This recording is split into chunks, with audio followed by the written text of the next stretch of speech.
Olá pessoal, bem-vindos a mais um vídeo do canal CPP Moderno. Neste vídeo aqui eu vou falar sobre if e else em C++. Eu pus na tela um sumário com os tópicos do vídeo. Se vocês quiserem ver com mais calma, vocês podem pausar o vídeo, mas eu vou adiantar logo para o primeiro assunto. Bom, o que é o if e else em C++, né? O if e else é uma estrutura condicional de controle. Bom, na verdade é apenas o if, né? Eu vou sempre associar o else ao if para ficar claro que eles são usados juntos, mas você pode usar o if sozinho, claro. O if-else é uma estrutura condicional de controle que permite executar ou saltar um bloco de código quando uma expressão for verdadeira. E, em contrapartida, ele permite também executar outros blocos de código se a expressão for falsa. Isso acontece quando você usa o else e o else if, né? Bom, na realidade, para ser mais preciso, o if é uma estrutura condicional que pode, mas não é obrigatório, ser acompanhado das estruturas else e if. E esses últimos podem apenas ser usados juntos do if, eles não podem vir sozinhos. E aí, aqui nesse exemplo, eu coloquei o exemplo só para mostrar para vocês a sintaxe desse bloco de controle if, else, bom, como queira. Primeira coisa, ele sempre se inicia pelo if. Sempre tem que ter um if. O else, if ou else não pode vir sozinho. Em seguida, você abre o parênteses e coloca a condição que você quer testar. Nesse caso, eu quero testar se x é igual a 10. E, então, você põe chaves. As chaves são opcionais quando o corpo do if só possui uma linha, por exemplo. Quando ele só faz uma coisa, eu poderia ter omitido essas chaves. Mas eu sempre coloco para que fique bem delimitado o corpo do if. Em seguida, você pode encadear, depois do fechamento da chave do if, com quantos else if você quiser. Por isso que eu coloquei dois aqui. E eles seguem a mesma estrutura. É como se depois da palavra else, você iniciasse um outro if, tá entendendo? E, por fim, você pode colocar, ou não, você também pode omiti-lo, um else sozinho. E o else ele não tem testes. Ele só tem as chaves e o corpo do else. E como é que funciona o if-else, né? Como é que funciona todo esse bloco? Ele funciona de maneira sequencial. Ou seja, primeiro você verifica a expressão condicional do if. Então aqui eu verificaria se x é igual a 10, nessa minha função processar nota.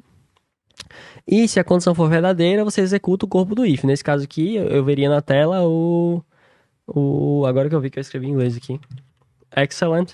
Excelente, né? Você veria esse texto impresso na tela. E se a condição for falsa, verifica-se a condição do próximo bloco do bloco condicional, que nesse caso seria o if e else. Eu verificaria a condição x é maior do que 8. E o procedimento se repete, ou seja, se x não for igual a 10, mas for maior do que 8, eu imprimiria o texto muito bom. Se não, se isso for falso, ou seja, se x for 7, por exemplo, eu viria para o próximo teste. X maior do que 6 e repetiria esse procedimento.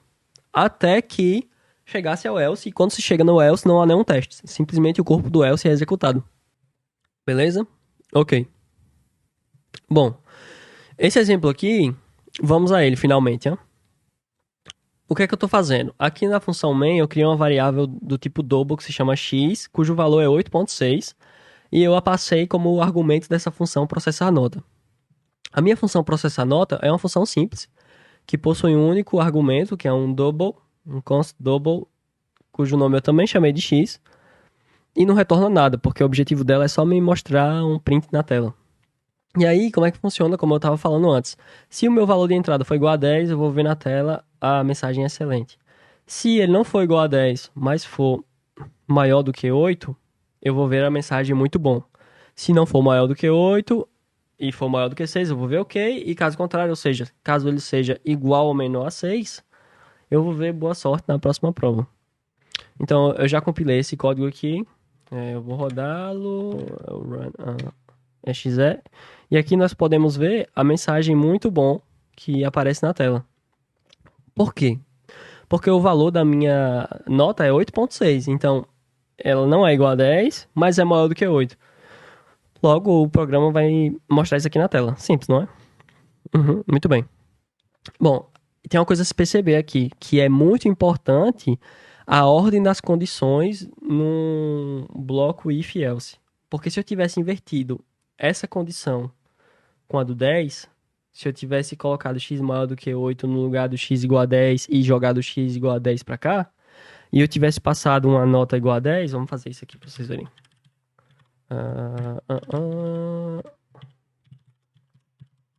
Vou trocar essas condições. E aí eu vou substituir esse valor aqui por 10. Agora eu vou compilar. Tadadã. E vamos rodar de novo.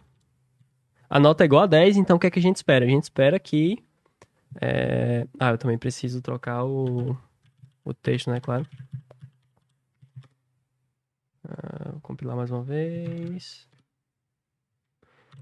Nesse caso aqui, nós esperamos que a saída seja excelente, porque a nota é igual a 10. Mas como eu inverti as condições e o if, e o bloco if-else, ele é verificado de maneira sequencial, o que é que acontece? Quando eu passo 10 para minha função, o meu if verifica se o valor é igual a 8. E 10 é igual a 8. Então, por ser igual a 8, ele entra nesse primeiro corpo aqui do if, e imprime essa função, imprime esse valor na tela, em seguida ele encerra o bloco if-else, porque uma vez que se encontra uma condição que combina com o valor que você passou, ou seja, na qual há um match aqui, né? Então, x maior do que 8, sim, porque o valor é 10. Eu entro aqui e eu encerro o if-else. Então, é importante sempre ficar atento à ordem na qual as condições aparecem. Isso aqui é uma fonte comum de bugs. Você, às vezes, inverte uma condição, não presta muita atenção e o programa não faz aquilo que você quer. Ok? Beleza. Vamos para frente. Um segundo exemplo. Eu criei um exemplo um pouquinho mais complexo, só para falar de uma outra coisa que foi introduzida no bloco if e else, né? Com o C++17. No C++17 se introduziu um novo campo no if, que é um campo de inicialização. Se vocês estão vendo aqui, tem dentro do parênteses do if, tem um ponto e vírgula separando, porque o ponto e vírgula serve para terminar expressões em C++, né? Então tem um ponto e vírgula aqui separando os dois lados desse parênteses. Se eu tirasse isso aqui, vocês iam ver que ele se parecia com o if do outro exemplo, não é? Só tinha uma condição que testa se uma coisa é igual a outra. Mas eu vou voltar de volta e eu vou explicar o que está acontecendo. Bom, nesse exemplo aqui eu criei uma classe simples, programador. Não se preocupe, se você não conhece muito bem como funcionam as classes e tudo mais, não se preocupe, eu vou explicar o que você precisa saber e você só abstrai a implementação. Aqui, a classe programador ela tem um construtor padrão, que eu vou explicar tudo isso quando eu fizer um vídeo sobre classe, mas por enquanto só precisava criar um objeto para fazer o exemplo. E um construtor por parâmetros, que recebe um string, que eu chamei de iNível, que serve para atribuir o valor, para inicializar esse meu atributo da classe aqui, que se chama nível, cujo valor padrão é Junior, mas eu posso passar um valor para ele, e aí ele vai ter esse valor que eu passei no construtor dele aqui. Bom, o que é que nos interessa aqui? Nos interessa que eu criei um objeto dessa classe programador chamado Junior, e eu não passei nenhum valor para o construtor dele. Então, como eu não passei nenhum valor, o construtor por padrão vai ser chamado. E quando o construtor padrão é chamado, ele inicializa os atributos da classe, nesse aqui é um nível, esse atributo nível do tipo string, com o valor padrão deles, que é Junior. Ok? Beleza.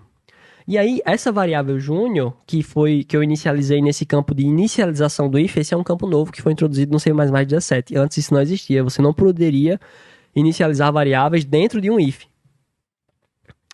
Agora, essa variável Junior ela só vai ser válida dentro do escopo desse if aqui. Até o final do if ela é válida, mas se eu tentar fazer aqui, usar Junior aqui, o compilador ele vai reclamar e vai dizer que eu não sei, eu não conheço esse identificador, Junior is undefined, o identificador, porque a variável de fato não existe, ela só existe dentro do if-else. O que é que eu estou fazendo aqui? Eu estou verificando, isso aqui é só um if-else normal, como nós vimos no primeiro exemplo. Eu estou verificando se o nível do objeto Junior, que é da classe programador que eu criei, tem esse valor Junior. Se for o caso, eu vou imprimir na tela programador Junior, e aí eu vou acabar o programa, porque o if-else se encerra e não tem mais nada na main. Se não for o caso, eu vou verificar se o nível é pleno, e aí eu vou imprimir programador pleno. E se não for nem júnior nem pleno, eu vou por padrão, que o else não faz nenhuma verificação, lembre-se disso, imprimir programador sênior. Então vamos lá, eu já compilei aqui esse programa. E aí nós vemos que na tela é impresso o programador júnior, imprimido programador júnior, porque eu inicializei o objeto por padrão. Ok, talvez esse exemplo tenha sido um pouco confuso por causa das classes. Mas eu poderia ter feito muito mais simples, eu vou mostrar aqui para vocês agora. Eu só queria mostrar um exemplo na prática, como você usaria um if-else. Às vezes você usa assim, inicializando, construindo um objeto de uma classe diretamente no if e usando aquele objeto aqui. Mas não, eu poderia simplesmente ter criado um string, como se chama, nível. E aí eu vou inicializar aqui com o valor pleno. E ao invés de usar isso aqui, eu poderia simplesmente usar a minha variável. E aqui eu preciso remover isso aqui também. Ok, se eu compilar de novo esse programa...